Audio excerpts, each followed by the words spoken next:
The human body has trillions of cells, and about 95 billion of those are specialized cells called neurons. Neurons help carry messages throughout the entire body, and so as you can guess, they have a lot of different parts that help carry out this function. To start, you have the dendrites. Dendrites receive information. They receive messages from other cells as well as stimuli. You also have the soma/cell body, which organizes and keeps the cell functional. Then you have the long part in the middle, which is called the axon. The axon takes received information and signals, and they transfer those signals by conducting electrical impulses. And then along the axon is the myelin sheath. This insulates the axon and helps those impulses move even faster. And then lastly, you have the synaptic terminals. The synaptic terminals are at the end of the axon terminals, and this is the site where those electrical impulses trigger neurotransmitters to be released. When these neurons are not stimulated, it means that they are at rest, and they have a constant electrical potential that is called the resting potential. This resting potential stays at about negative 70 millivolts. And a resting neuron is polar because the inside is so much more negative than the outside. This is due to a lot of different things. To start, there are sodium and potassium ions, which are both positively charged. Sodium mainly stays on the outside and potassium mainly on the inside when at rest. There are a lot more sodium outside the neuron than there are potassium inside. And in addition to that, there are a lot of negatively charged proteins and also some negatively charged ions inside the neuron, which causes it to be a negative resting potential. The main tool used to maintain this resting potential is the sodium-potassium pump.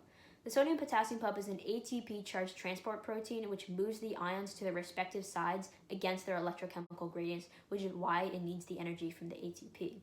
For every 2 potassium ions it moves inside the neuron, it moves 3 sodium ions out. For neurons to be able to communicate with one another, they have to be able to send signals, and this is done in the form of action potentials.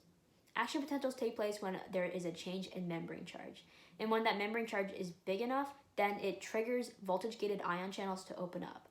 These voltage-gated ion channels are embedded in the neuron membrane, and they allow for ions to move along their electrochemical gradient in order to try and even out the concentration of ions in charge. When stimulation occurs, depolarization happens in the neuron. And these are all called graded potentials. However, when a graded potential hits the threshold of negative 55 millivolts, this is when an action potential occurs. When it gets to this charge, all of the voltage-gated ion channels for sodium open up and allow the Na+ to surge in, which causes a rapid depolarization. And this causes the charge of the membrane to go up to 40 millivolts. So when a lot of these sodium ion channels are opening up in this one place, it is enough to have the localized place change charge, and it kind of sends it down to their neighbors because that charge causes the next voltage-gated ion channels to open up, which causes more Na+ to flow in, and it just goes down the axon. After this depolarization, the potassium ion voltage-gated channels will open up, and the potassium ions will move outside of the neuron in hopes to bring it back to resting potential. This will often cause hyperpolarization. And that means that the membrane charge is going to go below the resting potential down to negative 75 millivolts. And at this point, all of the voltage-gated ion channels will close, and it will just rely on the sodium-potassium pump to bring it back to the resting potential charge of negative 70 millivolts.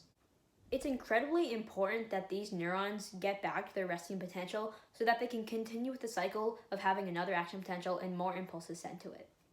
The really important thing to note about this is that all action potentials have the exact same strength, but what causes us to really react to them differently and to feel them differently is the frequency of those action potentials. So when there's a weak stimuli, you're not going to have as much frequency of these action potentials, but when it's strong, they're going to be a lot, and it's going to be much more frequent. So like if you hit yourself with a hammer versus brushing up against someone, when you hit yourself with a hammer, there's going to be much more frequency. Thank you so much for watching. I'm Maddock-Mark, and that was my video on action potentials in neurons.